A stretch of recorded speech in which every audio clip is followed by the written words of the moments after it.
حضرت عمر رضی اللہ تعالیٰ عنہ کی خلافت کے دور میں ایک مرتبہ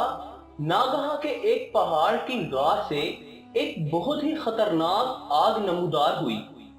جس نے آس پاس کی تمام چیزوں کو جلا کر راکھ کا ڈھیر بنا دیا۔ جب لوگوں نے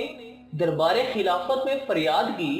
تو امیر المومنین حضرت عمر رضی اللہ تعالیٰ عنہ نے حضرت تمیم داری رضی اللہ تعالیٰ عنہ کو اپنی چادر مبارک عطا فرمائی اور ارشاد فرمایا کہ تم میری یہ چادر لے کر آگ کے پاس چلے جاؤ۔ چنانچہ حضرت تمیم داری رضی اللہ تعالیٰ عنہ اس مقدس چادر کو لے کر روانہ ہو گئے، اور جیسے ہی آگ کے قریب پہنچے یکا یک وہ آگ بجھنے اور پیچھے ہٹنے لگی، یہاں تک کہ وہ غار کے اندر چلی گئی۔ اور جب یہ چادر لے کر غار کے اندر داخل ہوئے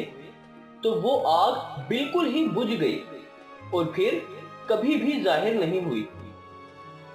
اس روایت سے پتہ چلتا ہے کہ ہوا اور پانی کی طرح آگ پر بھی امیر المومنین حضرت عمر رضی اللہ تعالیٰ عنہ کی حکمرانی تھی، اور آگ بھی آپ کی تابع فرمان تھی۔ دوستو، اگر آپ کو یہ ویڈیو پسند آئی تو ویڈیو کو لائک کریں اور ہمارے چینل کو سبسکرائب کرنا مت بھولیے گا۔